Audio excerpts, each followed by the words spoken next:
Call this public meeting to order. I pledge allegiance to the flag of the United States of America and to the republic for which it stands, one nation, under God, indivisible, with liberty and justice for all. Please remain standing for a moment of silent reflection for our servicemen and women throughout the world, and also for those who have passed away in our community, especially Mr. Fred Schreiber, retired Scranton fireman.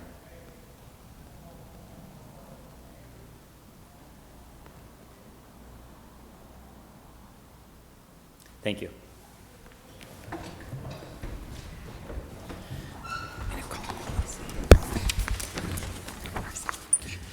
Roll call, please.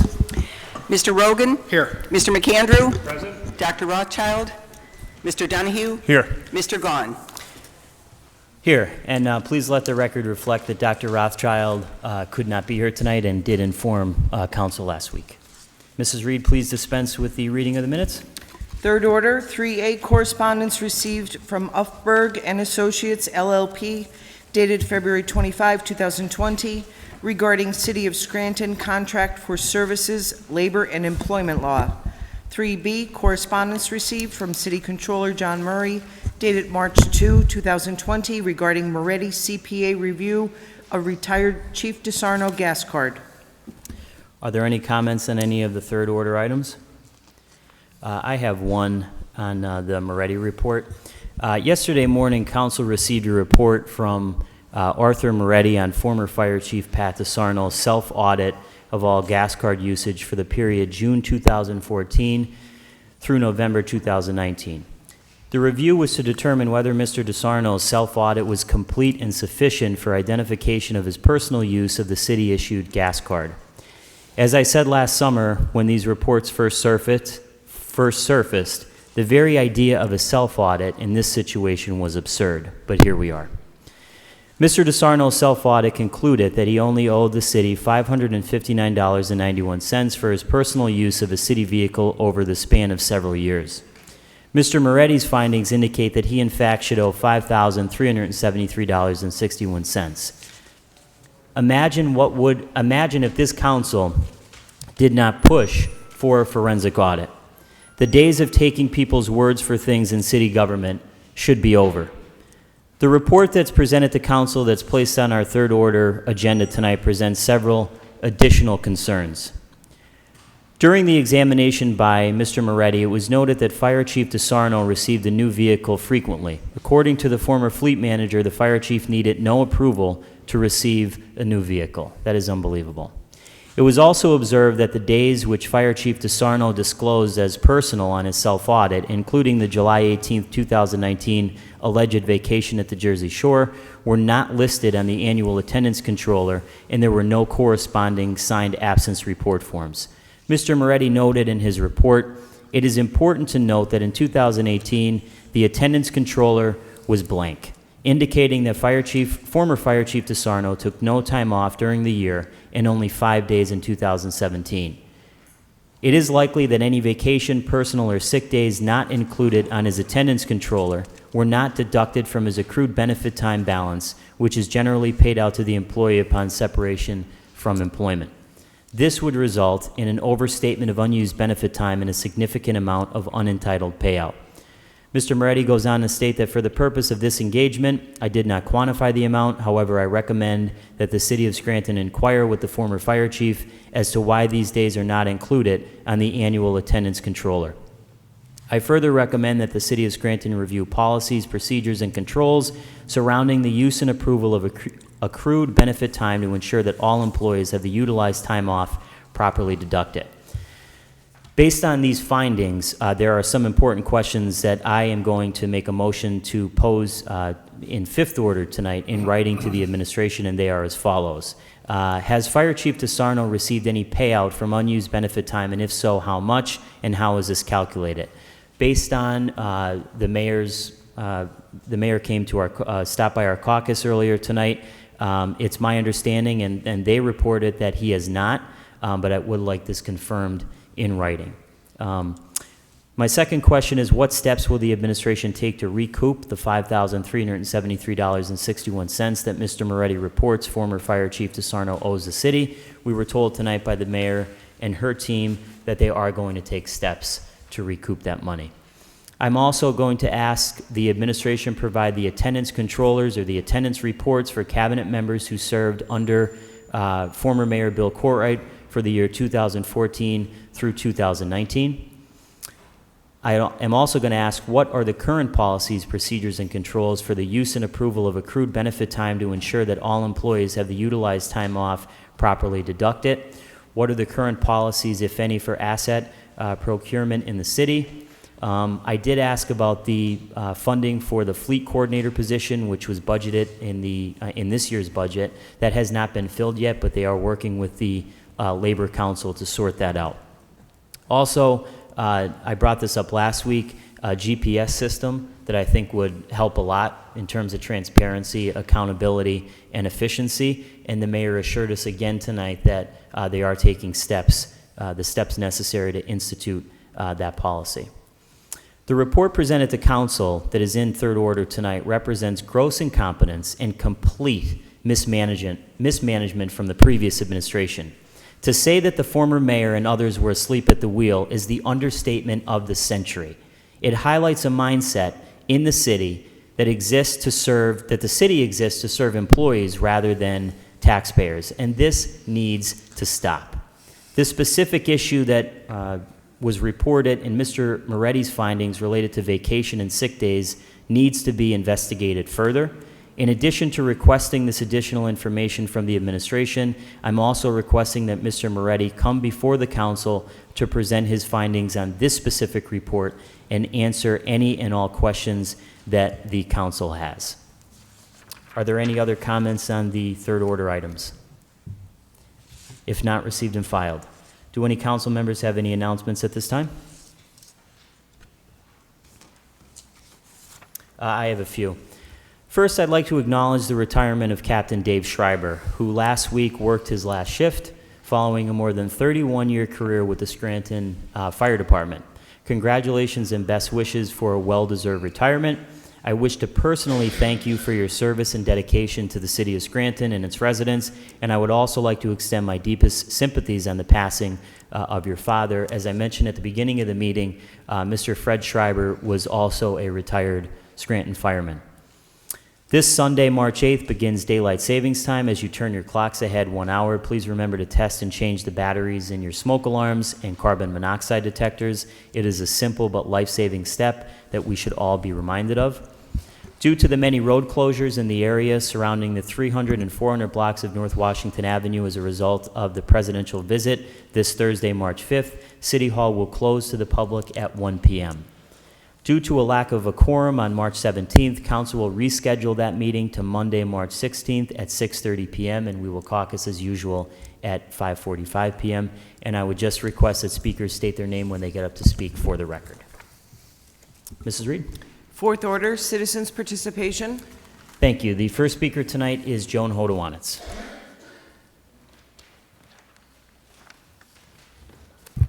Joan Hodowanitz, city resident and recovering property taxpayer. Also, my apartment. Free at last, thank God I'm free at last. The LST. I saw that 4 citizens, including our friend Marie, filed objections to the tripling of the tax, and I'm not sure when a decision will be made.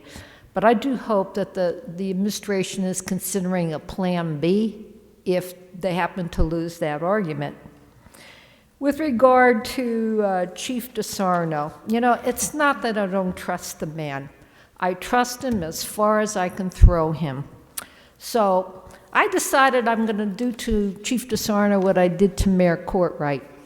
This is IRS Form 3949A. It's an information referral, and its purpose is to report allegations of tax law violations by an individual, which could include a public or political corruption by a public official. So I'm going to take the Moretti report and a few of the articles from the newspaper and attach this form, and tomorrow I'm going to be mailing this into the IRS. I'm not quite sure whether I need to do a similar one for other department heads during the Courtright era, because I get the impression that, that was the general tenor of the way things were done. We'll see whether there's any reason to go down that road. The article on Mr. Kyle Armbruster, who pled guilty to a felony DUI. I understand he's not yet been sentenced. And apparently he's still employed by the city, according to Acting Chief Al Lucas.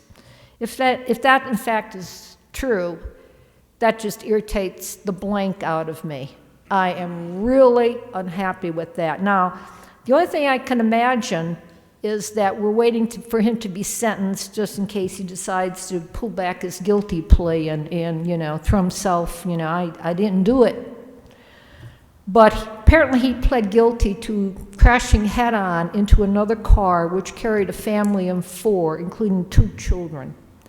And if this man is sitting home on the taxpayer's dime with full benefits until he gets sentenced, not right. So I'll also be crafting a letter to the editor tomorrow to vent on that. If that's the way the system works, our system is broken, we need to fix it. Not right. I read the article on Mayor Cognetti's press conference on the 27th, and I kind of like the way she's heading and her transparency and openness to the public. But I was intrigued by what she said about ethics, or this is what the paper wrote.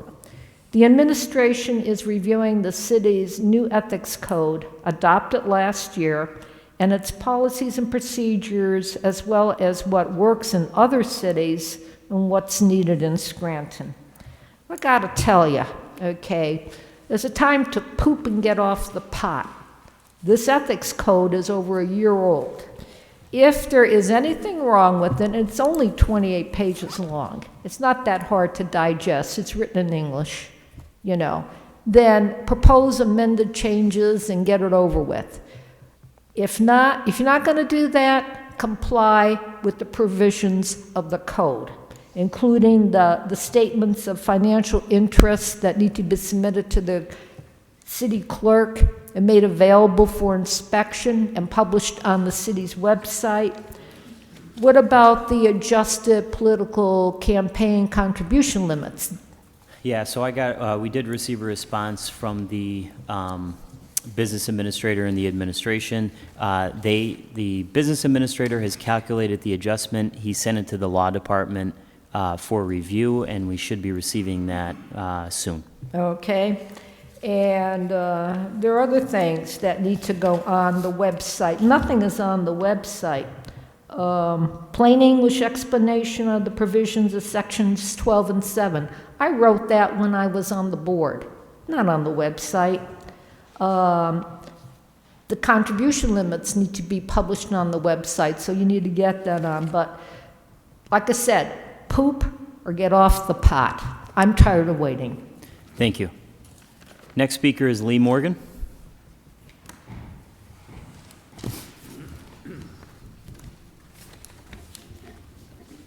Good evening, Council. Lee Morgan. Good evening. Today I dropped a request off to Council and the Mayor's office, and I requested a response from the Council and the Mayor's office. And I requested to place questions on the ballot in November 2020. And the letter reads, I, Lee Morgan, request the City of Scranton to place on the ballot the following 2 questions to be placed before the voters in the November 2020 election. Question 1, abolish the Home Rule Charter in the City of Scranton. Question 2, reclassify the City of Scranton from a Class 2A city to a Class 3 city. And I continue by saying, I, Lee Morgan, have only created a bare outline of these two questions that I would ask to be placed on the ballot, and am looking to see if the city administration and the council would be willing to place the questions of this type on the ballot for the benefits of the residents of this city. Or if the administration and the council refuse, then it would force a petition drive. I await your response in writing at your earliest convenience. Please direct any correspondence in regard to these questions in my address below. Now, I think that for too long we've played silly little games in this city, and I would like to ask the residents of this city to go to the Scranton Public Library and read the recovery plan that Mayor Doherty submitted to the city. And then also keep in your mind that the PEL said the city could have filed bankruptcy in 2012. And we have an administration that has filed an appeal to the court to try to collect taxes off residents in this city when they've been told that they're millions and millions of dollars over the caps. And then they're using our own money against us. And the city has just been so mismanaged for so long that even the public school system has collapsed.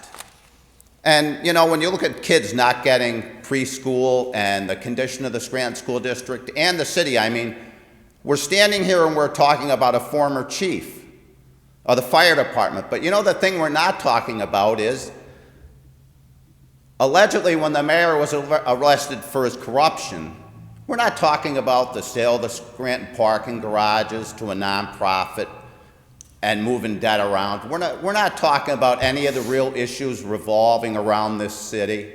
Nothing. It's all just smoke and mirrors. And you know something?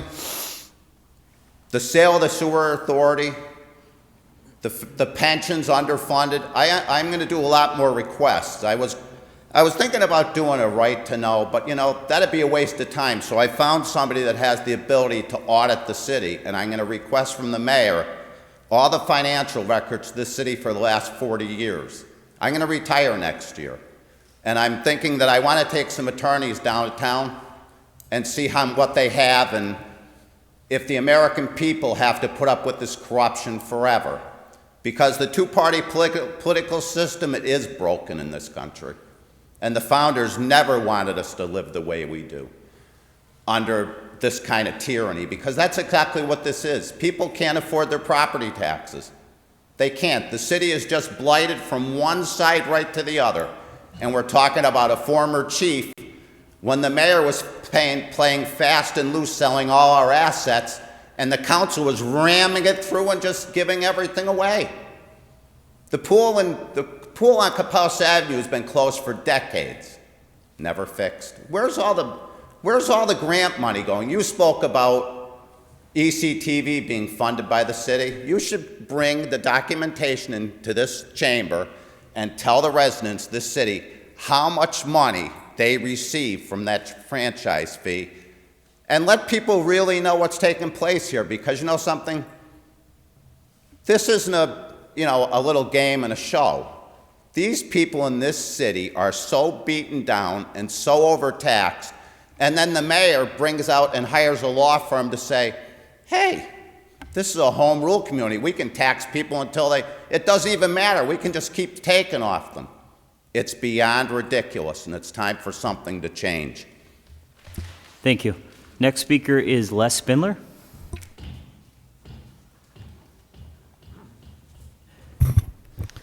Good evening, Council. Les Spindler, city resident, homeowner, taxpayer. First of all, 7B, this woman, Marie Banicki, I hope I'm pronouncing her name right. She presented $500 to the police canine unit. And that's a great cause. It was a wonderful thing she did. I'm a dog lover, so I think these dogs, they're a great asset to the city. Every year, it's a National Night Out. I go all the time just to see those dogs do their thing. They do a great job, and it's a wonderful thing this woman did. Next thing. Last week I talked about dangerous dog legislation, which I've been talking about for years. And Councilman Gaughan, I want to thank you for asking the solicitor to look into different cities that have it. I said it's been a long time, so hopefully something can be done with this. And do you know if he has found anything out yet? He did issue a memo to council regarding that topic today. I haven't had a chance, nor do I think any of the council had a chance to review it, but I will put that in the third order next week so that it's available to the public. Since the big topic tonight is the fire chief, and so I saw the headline on the paper today, and I agree with what some of the other speakers said. I don't think the chief should have to pay a penny back. There was no policy in place when he did what he did. He had permission from the mayor. That was in the past. I don't think a new administration should be able to do anything about it. If there was a policy in place, I'd say all well and good, but there was nothing saying he couldn't do what he did. So I hope he hires a good attorney. I think the city's going to be in for another lawsuit.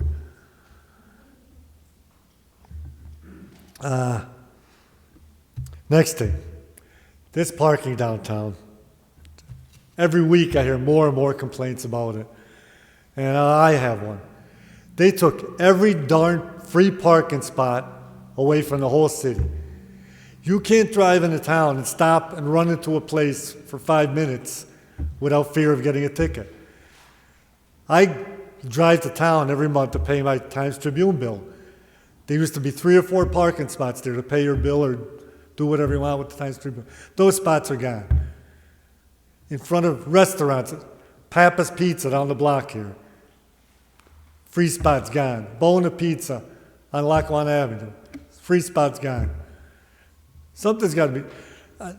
Whoever did that deal, there should have been an amendment in there that all the free parking spots in the city are kept.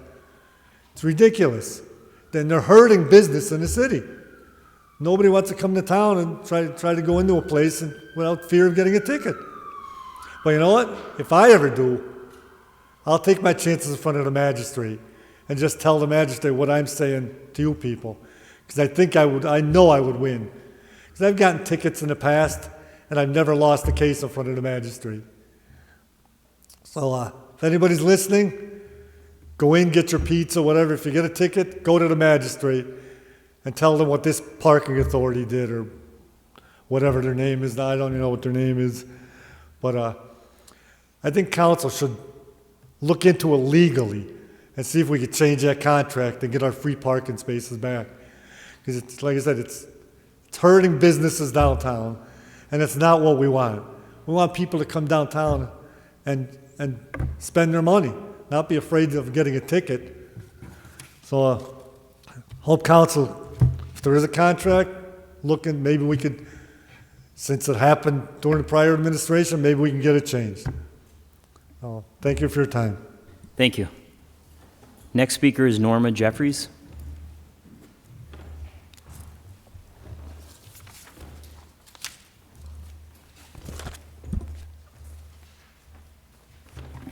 Good evening, Council. Before I get started with what I really wanted to say tonight, I just wanted to share with everyone that I attended the Saturday's Mayor's Day of Service, and I am officially a 2020 Census Ambassador. So I've been in different blocks that I've been assigned, and I've been talking to the residents of those blocks of where I'm assigned to. But one of the things I wanted to share, and I share with everybody, is the money. The money, there's $675 billion with the B, dollars that are at stake. So like I was talking to a group today, fill out that census when it comes. It's just so very, very important. And you can do the census online or fill out the paper. So, April 1st is Census Day, and I'll be talking with everybody, and I'm just hoping that everybody will jump on that so that we can help our schools, we can help our streets, and we can help our highways. So that's the first thing I wanted to say, is it was a great day on Saturday. But I also want to continue talking about KS Engineering. And I thank you, Bill, for following up on that, the grant money, because that's a nice piece of money, if we could get that grant and find out where that is. But, as I read that letter, I kept getting more and more questions.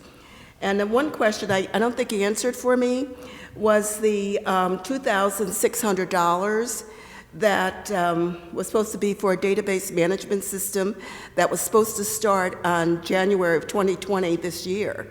So I'm hoping that that's not really going into place, and if it is, what's that $2,600 a month for? That's a maintenance fee for the system. So that's a maintenance fee to maintain the system, keep the system up. So you're paying monthly for the technology. Okay, and that's what I kind of thought. But then I thought, and I said, okay, and I hate to keep going back when I worked, but that stuff sticks with you when you work. When we worked on projects, the project person would come back to us, and they would say, here's the product. And we would sit around a table like this, and the K&S Engineering would show us what they did. And we would talk and we'd say, did it fit our needs? Did this project fit our needs? Okay, and then the vendor would give us the details, give us the manual with all the instructions and everything and how to work this new product. We would say, oh yes, okay, that's good, we got what we wanted. So I'm thinking, well, did K&S come here and do that? Who was on the team? And when the bill was turned over to pay this $270,000 to K&S, they gave us a bill, they gave us a product. That product now that we're paying $2,600 a month to maintain. So I'm saying this because I just don't understand what we're maintaining it for. Because I understand that we're short on people in that organization. There's only 1.5 people working that. So I said, okay, so then I went to the budget. So on my kitchen table, I started looking at the budget to see if there was any allotment in the 2020 budget to add personnel to that organization. So far, I haven't been able to find it. The only thing I did find in the budget was something that referred to the professional services budget group. I guess the professional service budget group deals with these kinds of things. I better hurry. It says, the professional services budget will decrease with the completion and partial payment for the traffic sign management system. The budget will continue to be expansive because of its collective nature for many related costs associated both current and proposed capital projects. I have no idea what that is. Generally, these costs support related engineering and design services or professional contracts not specifically embedded into the various departmental budgets. So I says, okay. So then I started looking in the budget to see who is this professional services budget? Is there a line item in the budget for that? I didn't get all the way through it. Yeah. Yet there's 100 and some odd pages of the budget, so I haven't gotten finished with that. So that's where that letter led me to this, because I wanted to know then if that budget has been decreased, why couldn't that money be used for additional personnel? And then who, I've got 4 seconds, and then who puts in the wheels in motion to get the additional personnel? Because there's no sense in having this management database if it's just sitting there if we don't have the personnel. Right. I can answer your question. So I would put it in terms of, so I think one of your questions is regarding like the platform, the technology. So I look at it this way. The Granicus platform that we have here, that we upload all the legislation to, that the public can look at online, we pay a service fee for that technology. I think it's $10,000 a year, roughly. So we pay for that technology every year. If for some reason it goes down, they will help us with it. They provide a training to us.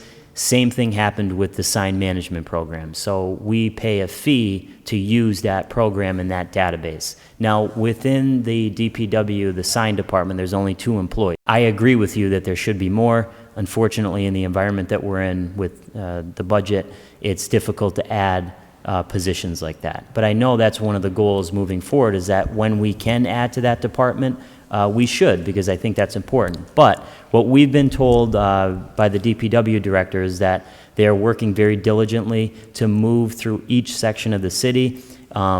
That company identified signs that were you couldn't see at night, signs that were in poor condition, and they're methodically moving through the city to change those and to replace them. Yes, and no fault against the city workers, because you said there's only 1.5 of them, and there's 26.11 miles Right. in the city of Scranton they have to cover. So it's nothing against them. It's just that I just hope that maybe in 2021 budget, we can add to the head count and get another person in there to help those two that are there. Yeah, and at one time, there used to be multiple employees in the sign department, but over time, like I said, through different administrations over the past few decades, they've had to cut those positions because of the budgetary concerns, but Okay. hopefully that answers your question. Okay, That's okay. thank you, Norma. Next speaker is Bob Bolus.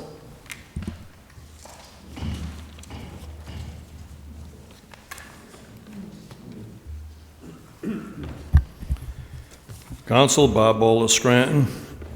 Mr. Gaughan, I have a lot of questions here tonight. One is, why did you call Chief DeSarno a disgrace over the discrepancies in the figure he calculated under one policy? You have Arthur Moretti, a private accountant hired by the city, being paid by taxpayer dollars. How much is that costing us? And why is it necessary when the accountant was told to follow different guidelines for appropriate use of the numbers that were different? You got to remember something. Mr. DeSarno followed the guidelines given to him by the former mayor. No other mayor stepping in could go retroactive. He wasn't accountable to anybody in any way, shape, or form. And the fact that he's being disgraced and humiliated publicly as a fellow firefighter, I think it's an absolute injustice that's being done by this council, especially by you. It was a binding contract, it's oral, you have an attorney there, he'll tell you what an oral contract stands for.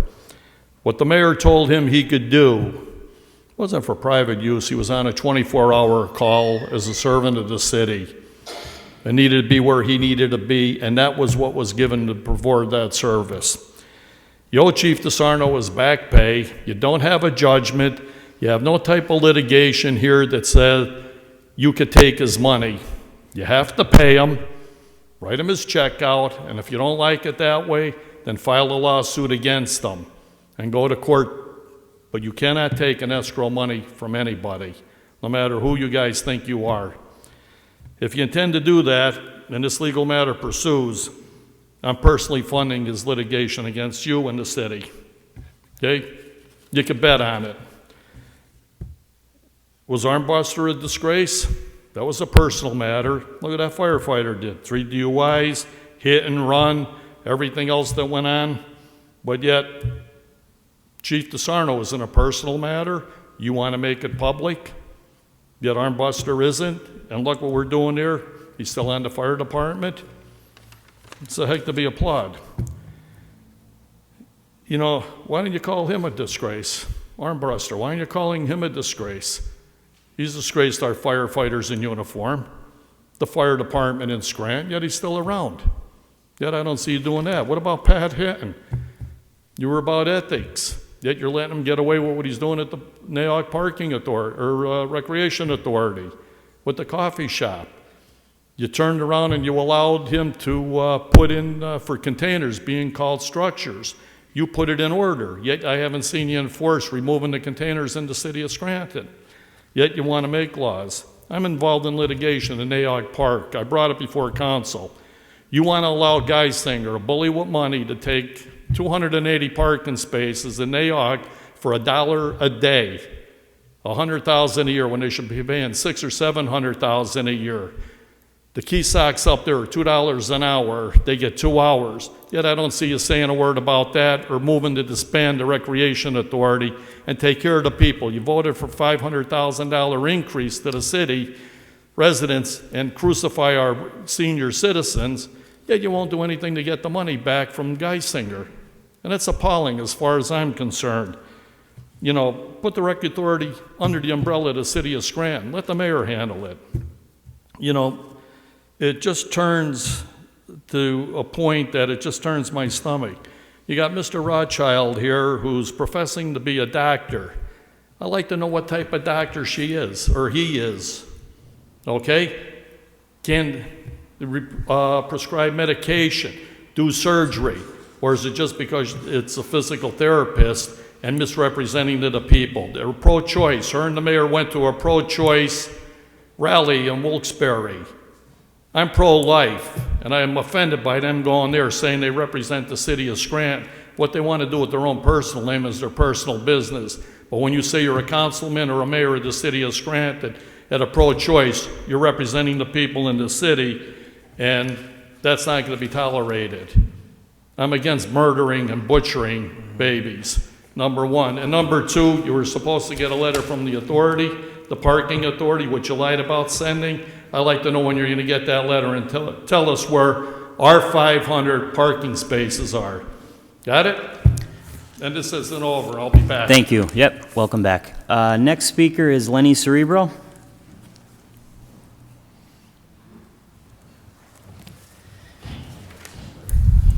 Always a treat.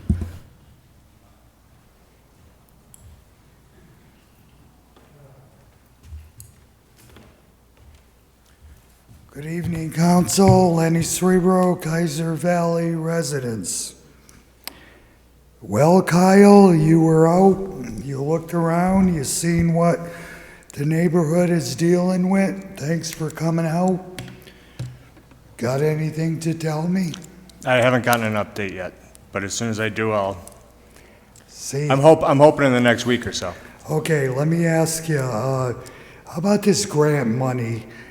I don't understand. I'm sorry, I'm kind of dumb about how everything goes on, but isn't there money available from a grant to take care of the flooding problem or to help the flooding problem? I sent you an email. Did you get? I don't know if you got it. I'm sorry, say that again, I Bill? sent you an email with the. Yeah, I did get it. Did you get it? That's Okay. right, but, see, this is the way that I see it, it's the same old, okay, we see there is a problem and we're looking into it, and 5 years now, Bill. I know. I'm very well. I've been coming up here. Okay. All right. I have a suggestion. I saw it was only one time a commercial on TV, an article about how Wilkes-Barre or Luzerne County is going after the construction companies when they dig up a road. They want them to make it, a good job, to patch the road back up. I'm sure we've all been where they've dug up the road and left it a mess. Why can't Scranton do the same thing? Make the construction companies do a good job of patching it up instead of some of what I see, cars break things, from going over these patch jobs, or, when I see something really rough, you're darn right, I slow down, and if I could, I go around that patch. And if there's traffic coming the other way, it could result in a problem. But I know that it's Wilkes-Barre or Luzerne County is insisting now that they want a decent job of patching. All my life I worked on cars. If I did a job like that and handed you back your car that it's falling apart, you would say something or you'd refuse it. So it's something to think about. Okay, and I'd like to say that I'm an example of what Mr. Lee Morgan was talking about. That I feel like I'm being taxed to death. A couple of years ago when my home burned, I was undecided whether I wanted a rebuild in the city of Scranton because the taxes are so high. Well, my taxes went up by $4,000. I'm 66, I'm retired, that's my only income. How am I going to afford this now? I do have an appeal coming up, but I know it's still going to be a really big increase. And then I live in a flood zone. to add $4,000 to my tax bill, and the new house is built on the same platform, the same footprint as the old house. So, you know, yeah, I feel like I'm getting screwed by the city, you know, for all these taxes I gotta pay. Okay, well, since we don't know nothing about the flooding problem, except today, my garage got flooded. So if you're not in a flood zone, count your blessings. Thanks. Thank you. There are no other speakers listed on the sign-in sheet. Would anyone else like to address council?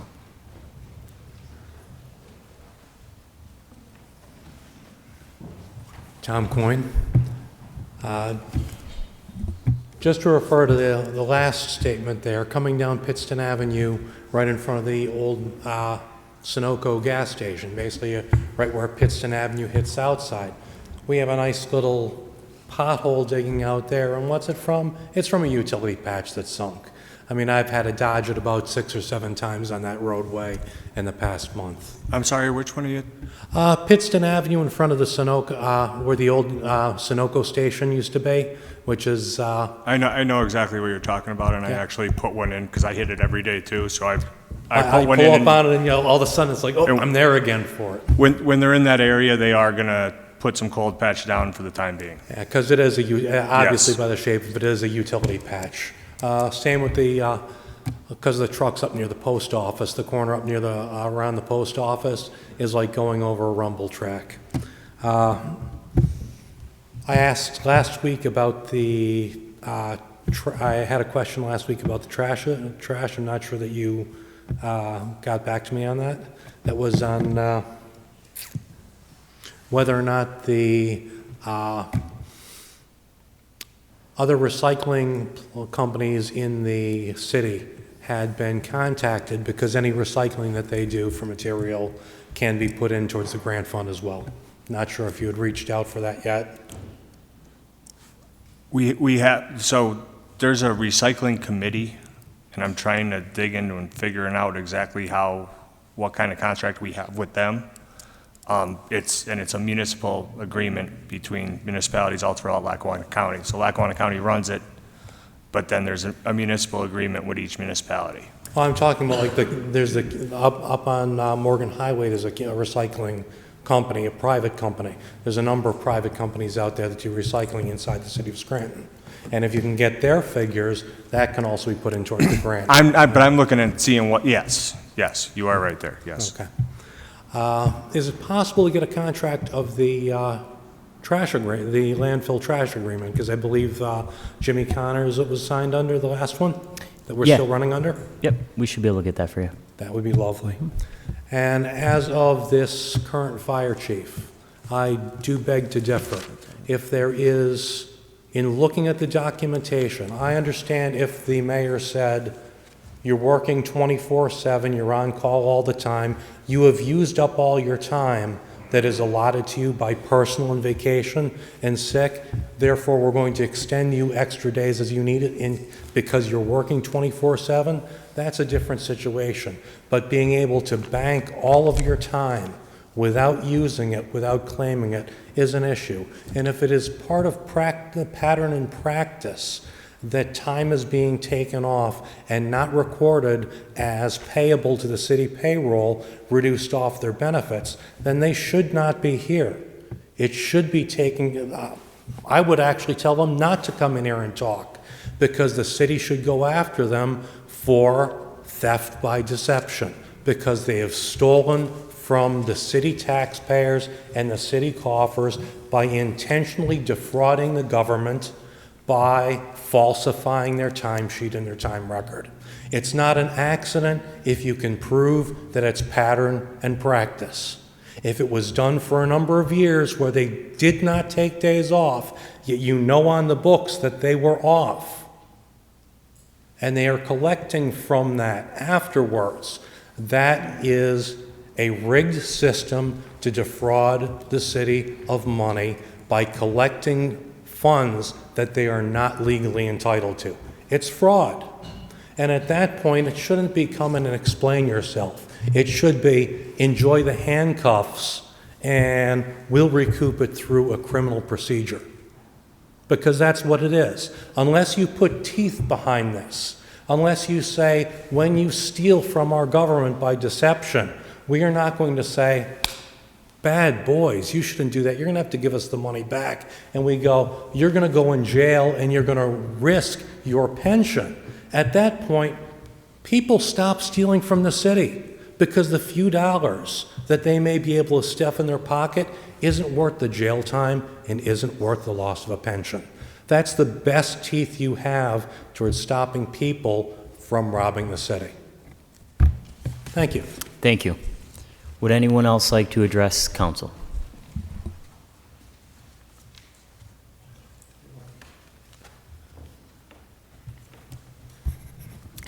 Marie Schumacher.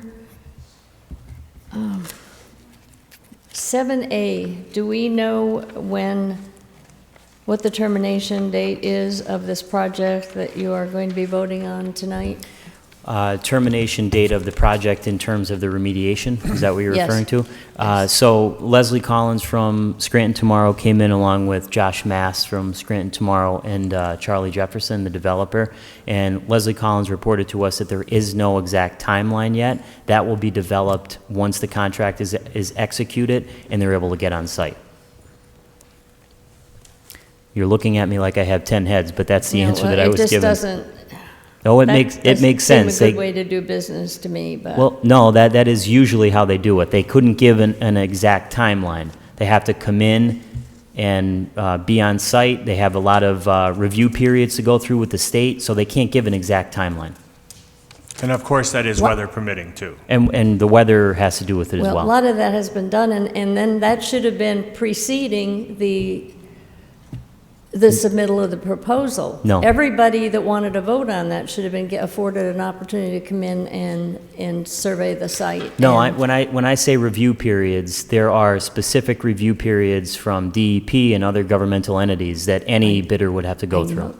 So it's hard to give a timeline, like I said, with the weather that. and these other reviews that you have to go through.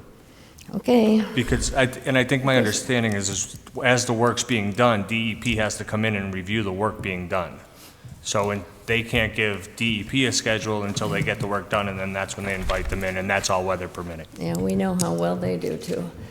Mr. McAndrew, you have the public safety, right? Correct. Have you had a chance to review the contracts as yet? No, I have not. Okay. Mr. Perry's not here anymore. I would really like to know if the contract, say, public safety personnel have to live within the boundaries of the city. It wouldn't, well, Solicitor Hayes, that would be in the Home Rule Charter, correct? Is it in the Home Rule Charter? It is in the Home Rule Charter, yes. Then why do we have a firefighter who lives in Troop? Now, this was brought up.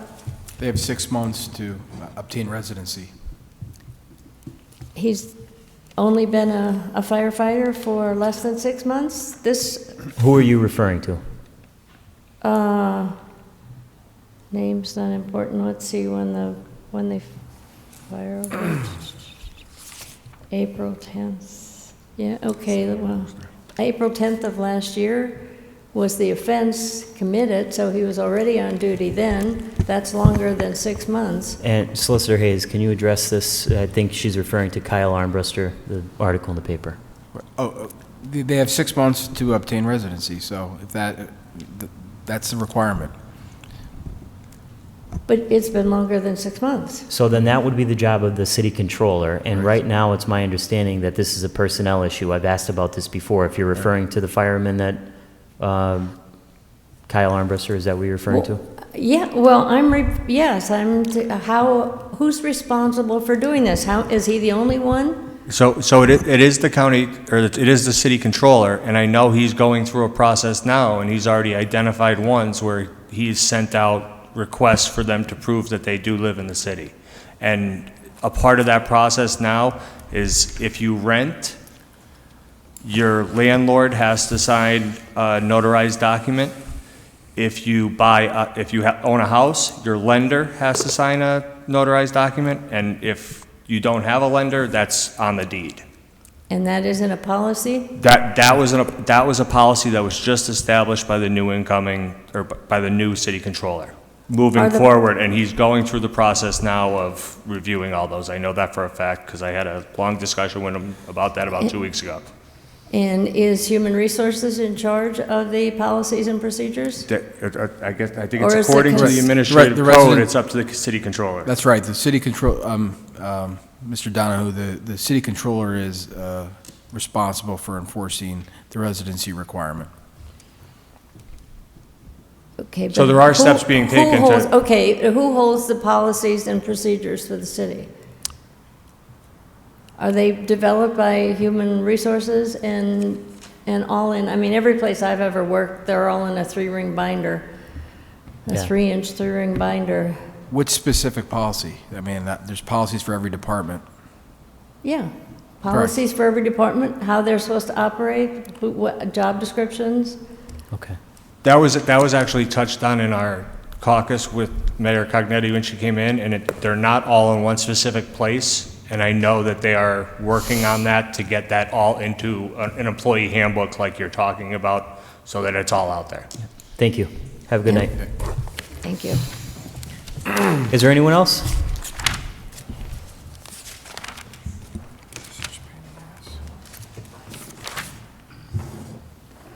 Good evening, Council. Dave Dobson, resident, taxpayer. In 2 more days, our fine president will be in town, and a little word to the wise, he probably hasn't compensated more than 100 cities and possibly 200 cities for the additional police protection. Last week there was a mention about animal control. Try to do for these animals what you can.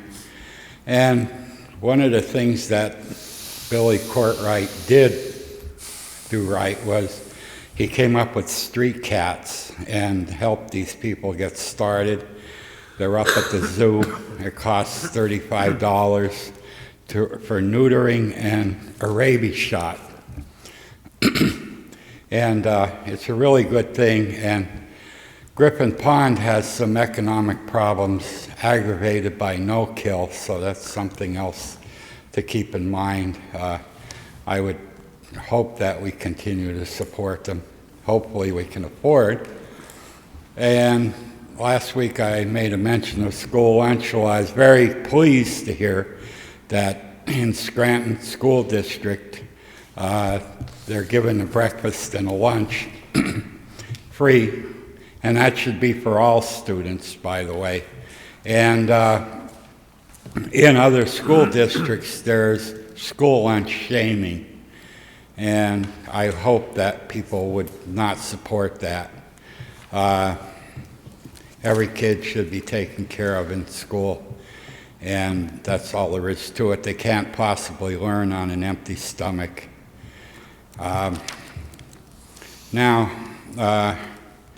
For instance, in New York, we see a lot of ads by Mr. Bloomberg about how fine of a politician he was, and he got medical care for people, and he did all this. Well, he was only mayor of New York. And by the way, there's 55,000 kids attend school in New York City from a homeless shelter. So that's how bad things have gotten. And on these 511 taxes, Plan B, go ahead, raise my property taxes over LST losses. And thanks to all that are responsible for challenging them. We have 36% tax-exempt buildings, another 10% that don't pay their taxes. Either they're unable or they just don't feel like Mr. Bond. And that means that 54% of the people in this town, properties and businesses, pay for the rest. And it's not acceptable and it's not right. So, and the biggest reason we lost in court was, of course, somebody had to pay $156 out of a $150,000 salary, or $175, living in Abington, a judge. And they don't have the right to vote. Well, that's okay. I don't have the right to vote out 36% tax-exempt buildings, no matter how poor of a reason they're here. It's just shameful. Once again, that lot, I think we're just going to have to see each other in court. My second property, it's next door. I'm going to have to challenge it and hire a lawyer, and probably all I'll get out of it is my taxes after the 511 taxes are tossed out, and we have to enact Plan B. Well, the Plan B will be to raise the taxes back to what they were, but at least it won't be what they would possibly be if I didn't challenge it. So that one of the things that kind of bothers me about that is we came up with that land bank, and we're handing these lots away for a song and a dance, and they're paying taxes on them accordingly. And you know, the guy that's been around for 15 years, and by the way, that property did not pay 10 cents in property taxes from 1962 to 2002. So that's something to think about. Have a good night. Thank you. Thank you. Have a nice night. Would anyone else like to address council? Mrs. Reed? Fifth order, 5A motions. Mr. Rogan, do you have any motions or comments tonight? Yes, just one item I want to comment on. A few months back, council introduced legislation regarding an emergency certificate to appoint Stevens and Lee to handle, on a no-bid basis, the 511 appeal. At the time, I voiced my concern about that and my opposition. I was also a bit surprised that legislation was sent from the administration to council, because frankly, council, although I don't agree with it, has no say in the emergency certificate process. It's signed off by the mayor and it's signed off by the city controller, which it had been in this case. So we did introduce legislation, and it was tabled for the past, I think, 3-4 weeks now. Again, I was anticipating that we would be voting on it, at least to give our opinions, but now I'm being told it's not going to come up for a vote. So I do want to address it briefly and bring up my opinion. We did receive a summary budget from Stevens and Lee, a couple different scenarios, and it looks like it's going to be between $200,000 and $400,000 awarded on a no-bid basis. Again, I strongly oppose the way that this was handled. I know that former Mayor Evans had the appeal ready to be filed. I agree that we should pursue outside counsel. This case is extremely important, and I think outside counsel is the way to go. But I firmly believe that this could have been filed, and then the bidding process could have been carried out. I know there's a ton of talk about the $5,000 with Chief DeSarno. Again, that's also a lot of money. But we're talking about $400,000 here on a no-bid basis. And the result of this case, as Mr. Dobson and others mentioned, is going to affect everyone. So I just want to state, I'm disappointed we're not going to have a vote. I knew it was strictly symbolic, but I do want to state my opposition to the process that was used for Stevens and Lee to obtain this contract. Again, it was entirely legal, but I don't think it's the right way to do business, especially for an issue this large. I do also want to mention on the 511 taxes and also on some of the filings that were put in this week as far as opposing some of the other taxes that are currently in place. And everyone loves to say, oh, well, the city shouldn't be taxing this or taxing that, but at the end of the day, it costs a certain amount of money to run the city of Scranton. Should it be less? It should. But our budget cannot be cut magically by 30%. I wish it could be, but that's not the case. And as one of the speakers correctly just mentioned, If the city were to lose these cases that appeals have been filed in and objections have been filed in, the result, unfortunately, is going to be a large property tax increase for residents. For instance, the LST tax that is rightfully partially paid by people who live outside of Scranton but work in the city, who use our services when they're here daily, provides a significant amount of income to the city. If that tax were not in place, that revenue would have to be made up, again, from property taxes. So for anyone who thinks that if the city loses these cases, they're going to see a net benefit, that's not the case. If you live in the city and you own a property, your taxes are going to go up. If you're a renter, when your landlord's taxes go up, you know when your lease renewal comes up what he's going to do. Your lease payment's going to go up. So I did want to just point those out, that the outcome of these cases are very important to everyone, whether you own a property, whether you don't own a property. At the end of the day, it's the property owners and the renters that are going to be paying the bill. But again, I just want to state my opposition to how the Stevens and Lee contract was obtained, and that's all. Thank you. Thank you. Mr. McAndrew, any motions or comments? I have two comments. First of all, last week we wished the Lady Invaders luck. I'd like to now congratulate the Lady Invaders of West Scranton on their district championship win. And I would also, as chairman of public safety, I would also like to congratulate and send best wishes to Captain David Schreiber of the Scranton Fire Department on his retirement of 31 years of service to our city. That's all I have. Thank you. Mr. Donahue, any motions or comments? Yes, just quickly. Mrs. Reed, before I forget, would we be able to send a request to the recycling coordinator and the recycling consultant asking if they've reached out to the independent recyclers to add their number into our recycling number? Also, would we be able to send a request to the administration for an update on the Sorrento project? Also, one of the requests I'd like to send to the administration, I talked about this with the mayor before, is since we're into a campaign season this year, a reimbursement policy.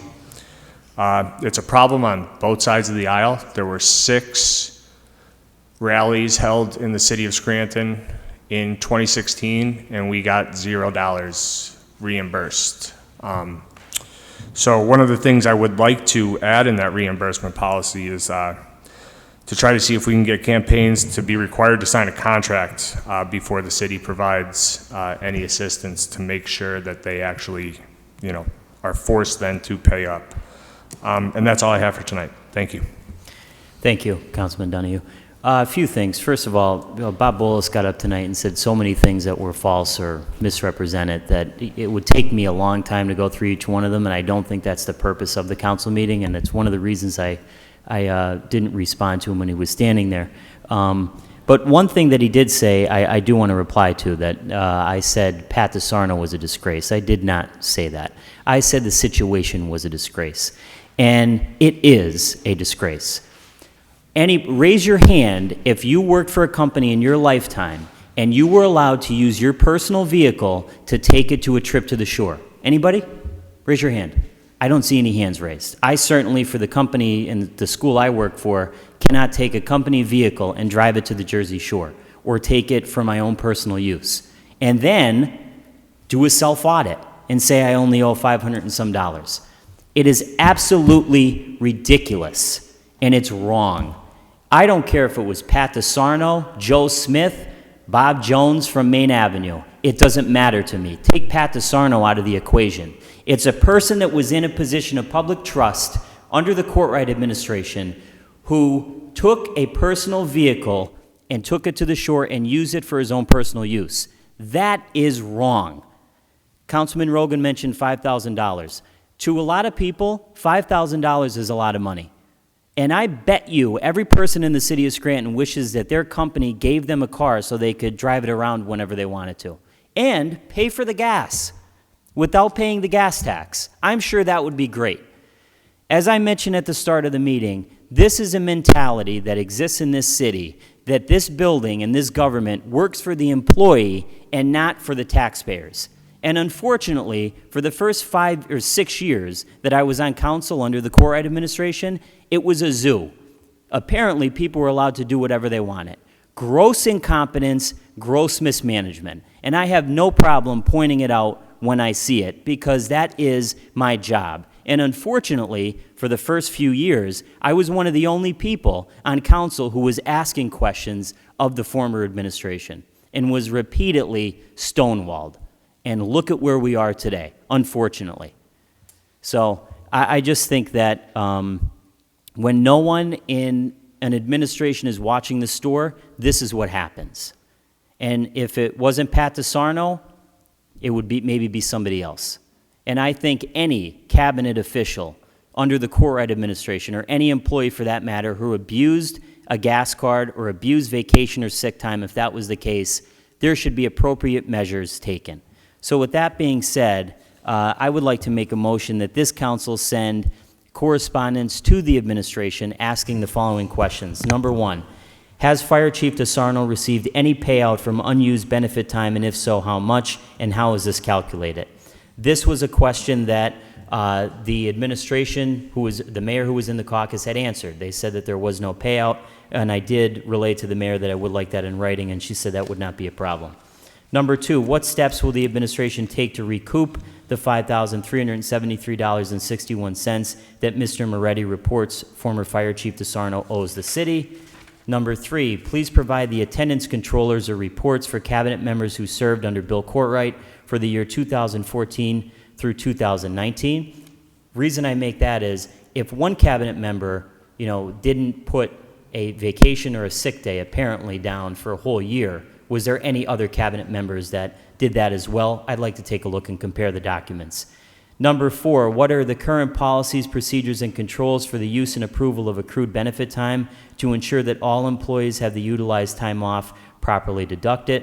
What are the current policies for asset procurement in the city? And the last two questions I did have here were answered about the fleet coordinator position and the GPS system. So there's a motion on the floor. Is there a second? Second. On the question? All those in favor signify by saying aye. Aye. Aye. The ayes have it, and so moved. The other thing I wanted to mention in terms of the Stevens and Lee budget that we received.